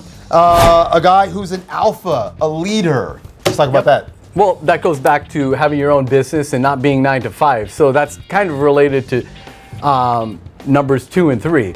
So you want that guy who's going to be able to go in and take control of a room. And when you're looking at an alpha is typically the man who's in charge. In any given situation, they're in charge. Right. But when we're talking about women wanting to be in control, that doesn't really lend itself well to dealing with an alpha male. It doesn't. It really doesn't. That's an excellent point. We'll dig into that a little bit later when we talk about alpha, sigma males, and that sort of thing, and beta males. So we'll dig into that. It's actually a huge recipe for disaster. It kind of is. And yeah, we'll talk about that. We'll get into that though. Subscribe for more for these later ones. Let's go to the next one. Last one. Number 10. Number 10. A guy who will cater. That's pretty much the entire list. Yeah, yeah, exactly. A guy who will just give you whatever you want. Roll over and do what I say. So a dog, a puppy. Now, don't get us wrong. I think it's okay to try to get what you want, but at the same time, we have to be realistic. All right, guys, we're gonna wrap it up there. Yep. Thank you so much, Seiji Bard. We'll be right back. All right, guys, welcome back to the Seiji Bard. This is our section called the Daily Stupid.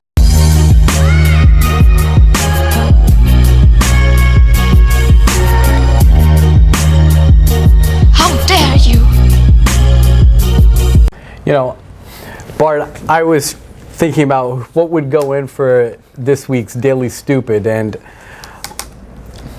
it was a battle for me. I had to choose between the weekly Hunter Biden news, which comes out, which this week he had one where he was driving 172, videotaping it, and smoking crack at the same time. Oh. Talented. Yeah. But America's got talent, guys. America's got talent. Real talent. Since we did something on Hunter Biden last week, I would include something else. Switch it up? Yeah, I'd switch it up. And I love history, I love architecture, and I love museums. So what I found really amazing was that there was a tourist who was he got in trouble for vandalizing the Colosseum. Where's he from? Just first off, like I believe give us a little context there. Based on his name, maybe not. Based on his name, I believe he was Russian. His name is Ivan Dmitriev.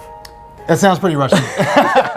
What gave it away? I mean, anyway. Anyways, so Ivan was visiting the Colosseum in Rome with his girlfriend Haley, and he was caught on videotape vandalizing the monument by scraping his name, Ivan plus Haley, 23, on the Colosseum. So the Colosseum is about 1950 years old, and he was visiting it where he paid a ticket as a tourist, but he claims that he didn't know that the monument, he didn't know the antiquity of the monument. That's what he put in his letter. So he thought it was more modern. Yeah, so what he says is, I admit with deepest embarrassment that only after what regrettably happened, I learned of the antiquity of the monument. Okay. So he's appealing his punishment. What's his punishment? You know, I don't know. It's Italy, so maybe he'll get slapped on the wrist or something. Okay. He's lucky he didn't do this at the Kaaba or something in Saudi Arabia. Because, he'd lose that hand. Yeah, he might lose the whole arm, but yeah, he'd come back with a nub. Yeah. Okay. So that was my daily stupid, Bart. All right. Well, that is pretty stupid. Looks like he was, I mean, according to this picture, it looks like he's smiling pretty brightly here. So he knows what he's doing is wrong. Who's videoing him? That's the thing. It was another tourist who was caught videoing him and then submitted it and reported it. Great. But you know, it's people like this that really are upsetting, because when we're looking at treasures, these treasures don't only belong to the Italians, they belong to everyone in the world. Yeah, you know, when you're looking at the Great Wall of China, the pyramids, you know, these are things that are so old and we're all so mixed that they belong to humanity. You know what? If he had done this in China, man, can't even imagine what would have happened to him. But anyway, all right, so is it fair to can we call him maybe Ivan the Terrible? Would that be? Can we say that? All right, so next, my Daily Stupid is going to go to, you may know her as Just Pearly Things, okay? But unfortunately, her take on women voting is not a great one. Pearly, otherwise, AKA her legal name is Pearl Davis. She's an American YouTube influencer. I think she's based out of Illinois, Chicago. Oh. She's from there. She's from Illinois or Chicago area. And she's in London. Yeah, she's overseas playing volleyball. But she's now known as the female Andrew Tate, which I don't really have great views on Andrew Tate. He says some things that are, you know, relevant. He's a horrible human being in a lot of ways. But he's not the most savory person. He has a terrible delivery and some things that are somewhat misogynistic, and now he's getting hemmed up in the system. But anyway, back to Pearl. Pearl has her own pearls of wisdom that she'd like to share with the world. And Pearl thinks women shouldn't vote. Now, and some of the reasons she lists is that women aren't doing equal work. Now, can a woman, quote unquote, work on an oil rig? Pearl lists oil rigs as the litmus test for not voting. Can a woman work on an oil rig if she wanted to? Yeah, she can. But what she's stating is that women don't want to work on oil rigs, and because they don't want to work on oil rigs, they don't deserve to vote. What do you think about that, Seiji? Well, I think that if women don't want to work on oil rigs, it's probably because they're more intelligent than a lot of men. Because makes sense. Well, it does make sense, and there's a lot of studies that show that women might be more intelligent than men. I mean, they make a lot of times they make better decisions, and this is an example of that. And if you can get away with not working on oil, hey, guess what? Breaking news. I don't want to work in an oil rig either. Maybe I'll lose my right to vote as well. Yeah. Anyway, Pearl, you got to get the Just Stupid, the Daily Stupid The award. Daily Stupid. I want to call it the Just Stupid for This Is Just Stupid. So anyway, but you know what? Earlier in the show, we did an analysis on we're doing an analysis on the business of relationships. Pearl, her specialty is talking about relationships. She's red pill, right? Now, You had a segment where you talked about over-the-air updates. Yes. Now, I want to say that this is the worst over-the-air update when it comes to some of Pearl's philosophies. And now, to be fair, she mentions that this is a very controversial position, and I'm hoping that she'll change it because she does have a lot of wisdom in some of the things that she says. She actually has a lot of excellent things to say, and I encourage a lot of people to listen to her. Yeah, she has some good points. She's professional or amateur volleyball player. She's pro. I think she's pro. She's actually a really, I think, wise person in a lot of ways. I think she's learned a lot. And she's learned a lot from her dad. She's learned a lot from other people out in the red pill space. And I think that, I think this is her greatest L, to be honest. I think putting out a position where women shouldn't vote, bringing us back. And by the way, if you want to watch her statements, it's on, I'm not going to put it in the comments. Just Google Just Pearly Things or Pearl Davis on Piers Morgan. She shows up on his new show based in London. I think as an over-the-air update, putting this messaging out there, I think it damages the brand of men who believe this, and also women. It actually works in the negative. It makes you look foolish. Yeah. It really does make you look foolish. So I think I'm going to liken this to a bad antivirus, or an antivirus that doesn't really work that well, or that does crazy things like stops your mouse from working, or maybe your spacebar doesn't work, right? Antivirus is supposed to stop the viruses, the bad programming. It's not supposed to stop things that are good, like voting, Pearl. Yeah. And a lot of the things that Pearl is saying are really good antivirus. This is an example of a bad one where you're sitting there, hey, my mouse isn't working. What happened? This is a malicious program. So I think, Pearl, I think this is something that women could do without. So anyway, please reconsider your position. We're fans, but reconsider your position. Keep up the good work. But anyway, Pearl, you're going to get the Daily Stupid from us on this one. How dare Award. you? All right, guys, on to our next segment. We're going to do the trending news. We'll be right back with you in just a second.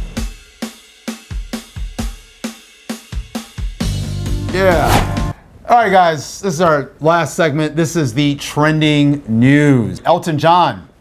Elton John is bidding farewell in his last show of his final tour. This took place in Sweden. The tour actually started in 2018, September 2018, but what ended up happening, COVID postponed it, and also a hip injury. Elton John, I like Elton John. One of my favorite songs by him is Benny and the Jets. I'm not a big Elton John fan, but I think he's got a great personality, great performer. What's one of your favorite songs? Do you have a favorite? My favorite song by him is I'm Still Standing, because that's how I feel sometimes. Yeah, okay.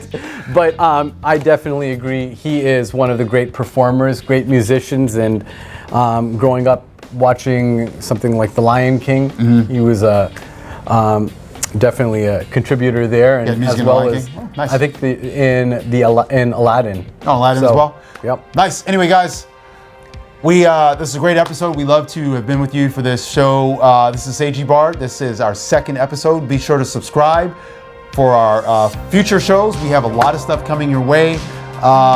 Definitely like, comment, and subscribe, and hit that notification bell. And we will see you in the next one. Thank you.